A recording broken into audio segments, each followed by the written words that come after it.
Anything I say does not represent the opinions of the Department of Energy, the Department of Defense, the Lawrence Livermore National Laboratory, or any organizations affiliated with them.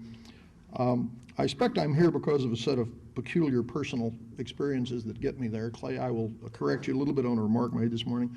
I also have been part of an international UN activity, but not at all a peacekeeping operation. Along with David Kay, I helped run the first nuclear inspections in Iraq after the Gulf War, including the infamous inspection out at Fallujah in June of 1991, when I had the dubious distinction of being one of the few physicists to ever get his research team shot at when the Iraqis panicked and started shooting when we found the evidence of their nuclear weapons program. So it was not quite a peacekeeping operation. We threatened to restart the war at that point if they didn't behave a little better. More positively, I think, as the first director of the Defense Threat Reduction Agency, I had responsibility for operations of all of our arms control inspections under treaties, and also the execution of the non-Luger program component that the DoD had, about $500 million a year, in demilitarization of strategic systems, primarily nuclear systems, in the states of the former Soviet Union, and then executive support for first UNSCOM and then UNMOVIC as they went back into Iraq. Also, as Bob mentioned earlier, we executed an interesting and surprising set of technological collaborations with several allied states, such as the United Kingdom, Israel, and Singapore. So I'm not a policy person, I'm an operator, pretty much a boots-on-the-ground operator.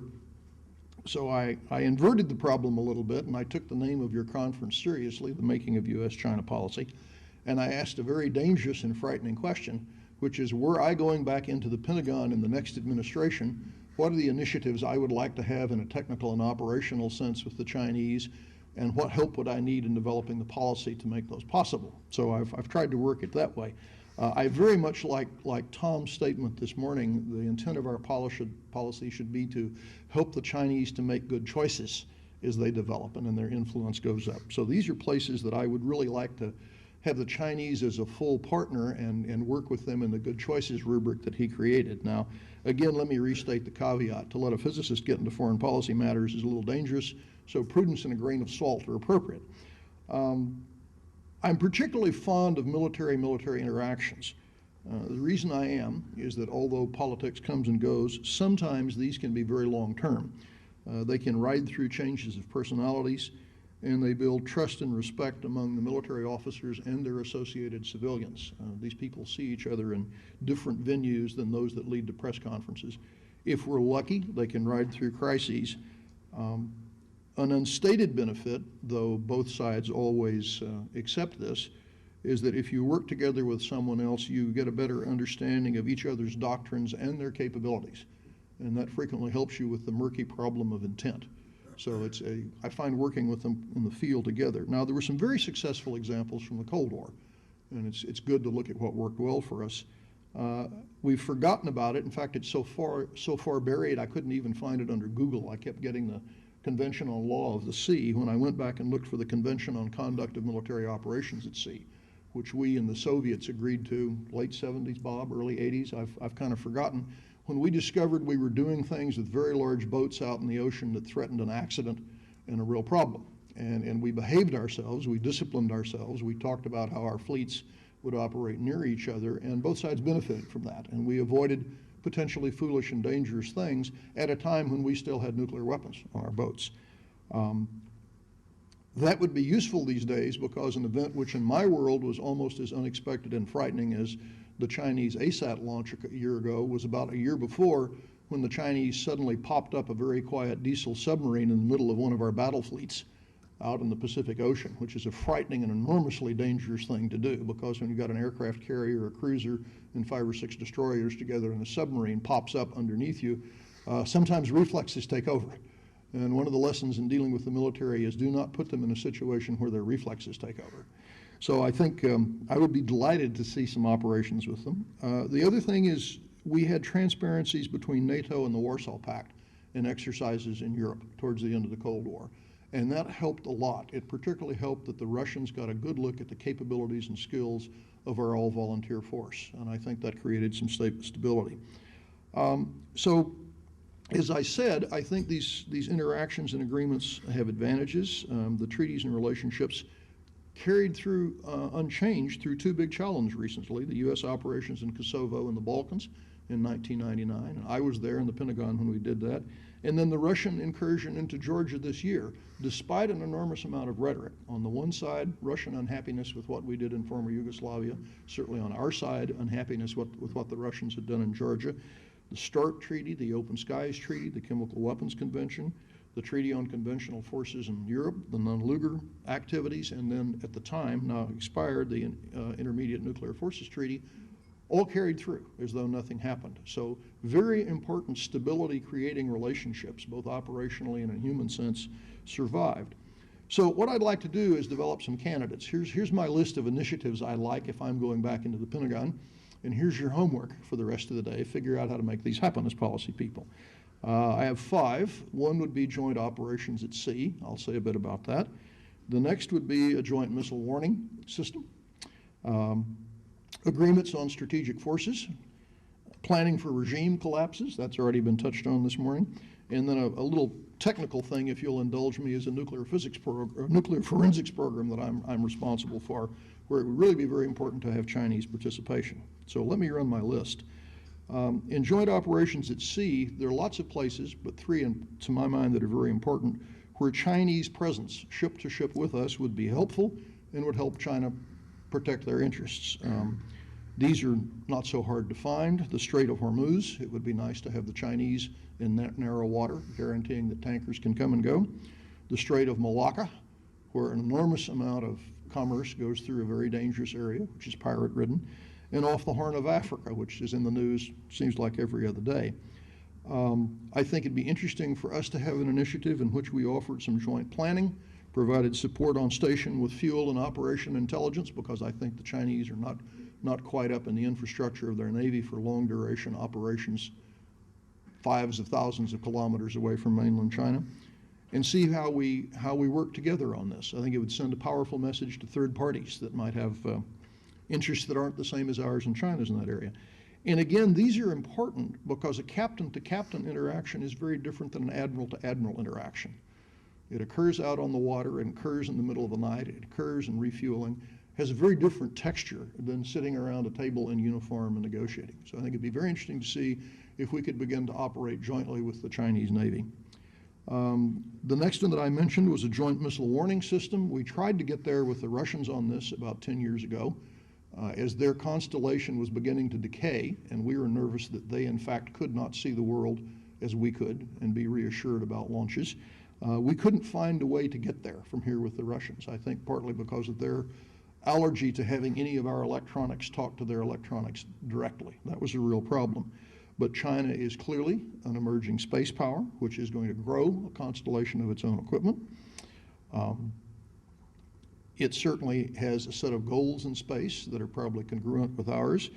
And the Chinese are used to handling a lot of electronics. The shoe is more likely on the other foot now. We may be afraid of hooking Chinese electronics to our electronics, but then you do that at home every day. So why don't we just go ahead and see how we could work our way through this? So I think the policy questions of how would we build and run a joint missile warning system are useful. One that's close to my old world, joint agreements on strategic forces. That means nuclear forces, no euphemism there. Any next administration is certainly likely to considerably downsize U.S. strategic forces. We are still working our way backwards from the incredible array of weapons we built during the Cold War. The further away we get from that, we begin to ask our questions. How in the world did we build this many of these things? Did we ever have a theory for using them? Why do we have them now? And for God's sake, can't someone make this cost less? Okay, all these questions are in play. But for us to go down very far, for domestic political reasons, we need to engage the Chinese on questions of the size of their forces. Verification means it would create confidence. If we say we're going down to this number, how do we know you went down to there, and how are we each comfortable with each other's ability to surge or not surge in weapons production? Could we approach a P5 treaty regime where China, Russia, the United States, Britain, and France actually ran a multilateral inspection regime and limitation regime on nuclear weapons? I mean, I must say, as a guy from a nuclear weapons lab and a Pentagon person, the Chinese have had a remarkable responsible behavior in the development of their nuclear capability. It is small. It's probably about the size of France's. As Tom says, they got to the point where they could really ruin our day, all day for a day or two, and didn't need to go further. I mean, you know, they have invested in this as a prudent investor would. I don't worry about China suddenly fielding 2,000 ballistic missiles with nuclear warheads. There's no sign they're going there. But if we take our numbers down to the numbers I think are reasonable for U.S. needs, we need some exchange on how are we comfortable with each other. This would be, I think, an agreement with a more highly technical component than the START treaty we have with the Russians, because as the numbers go down, we eventually really do need to count weapons themselves, not platforms that carry weapons. I was part of trying to work that problem 20 years ago when I actually could do technical work. We could never come to technical means that either the Russians would accept or our own military were comfortable with to do that problem. It's getting very intrusive around missiles and around bombers. But I think it matters more now if you come down to a few hundreds of weapons as opposed to a few thousands sitting on a few thousand platforms. So we need to find a way to work that, and the Chinese are real good workers in this. I spent almost a week at their nuclear weapons lab 11 years ago. I was very impressed by their technical and operational skills in these areas. Perhaps my hardest one is one that's already been discussed. It's contingency planning for regime collapse. This is an obvious but sensitive issue. You need to do this planning with somebody like the Chinese, but making it clear you're not planning to induce the collapse. It's just that an event, and that's a difference we Americans sometimes miss in dialogue, but anticipating an event that may come with no warning whatsoever. I always loved a phrase a friend of mine when I was doing environmental work told me about the tanks at Hanford where we have all the waste from nuclear weapons production. He says, you know, we act like we can manage those tanks, but he said someday one of the tanks will announce that it needs attention. Well, I'm afraid the regime collapse problem is like that. It will announce that it needs attention, and you really do hope you had relationships and a file folder in your drawer. So with respect to North Korea, the questions, and this is really a tough one, how do we approach each other as we both move into the country to control weapons of mass destruction materials? In most scenarios, I can see the Chinese sprinting south as we sprint north. Neither of us wants the South Koreans to put their hands on these materials, though those are, you know, good allies of ours. So how do we approach each other at high speed with armed men and women that are securing these facilities in a completely unknown circumstance on the peninsula, and at least not stumble into each other? If you go back and read the history of how the U.S. Army and the Red Army approached each other on the Elbe, some pretty smart people work pretty carefully on what happens in the last couple of 100 kilometers as these huge organizations that are still fighting come up against each other. It's not just on the peninsula. How do we assure that those materials don't suddenly migrate off the peninsula in a sales or personal mode? Again, we and the Chinese, by definition, are going to have the most resources there. How do we deal with the humanitarian issues? We did not do well in Iraq as populations came behind the boundary of our military. The circumstances in North Korea are going to be unimaginable if this happens. We need to have a plan for the humanitarian stuff. And what do we say to South Korea, Japan, and Russia as we do this? Because, you know, we're probably the two players. The other case, which causes me to lose sleep at night, is Pakistan, which is what steps, if any, are possible to control those weapons if Pakistan begins to disassemble into tribal warfare. Again, what steps could we use to control the migration of weapons or materials? And what in the world do we say to India and Russia as we try to execute this or try to influence in any of the ways from strong policy statements to, you know, fleets off the coast? You notice I don't have the answers to these. I'm posing problems for your exam. Finally, the last little technical one, which was probably one well under your radar, is the nuclear forensics problem, and it's a bit more a scientist-to-scientist one. It is generally stated that somewhere, sometime, a nuclear weapon will go off in the world, and it is highly likely that nobody will phone in and take responsibility for it. This is what we call the unattributed weapon. You know, I really think it is not credible in my lifetime or my children's lifetime that anyone will ever launch a missile with a nuclear weapon on it unless it is a country strongly motivated by a death wish, because the response to a missile launch is so simple that it's unambiguous. Whereas just trucking a bomb into your hometown and letting it go at noon on Friday and not phoning in is perhaps more credible. This is a very hard problem, by the way. Working backwards from the debris is a forensics problem, the sort of which we have never done. The FBI, for all its skills, has never worked with a crime site that went to plasma and came back down again. So it's not, no criticism, by the way. It is a very hard problem. It's a very hard nuclear physics problem. It's going to be a problem worked under screaming hysteria and crisis like you never imagined, because if one weapon goes off, it always raises what I call the Hiroshima question: is there another? And it's almost as important to understand the weapon to advise the president on that question as it is to say who did it. Who did it comes later. But what steps do I take to make sure this isn't going to happen tomorrow or 2 days later is very important. So the goal is attribution and response to the issue, not so much technical understanding as it was during the Cold War when we all analyzed each other's tests, and it has to be done very fast.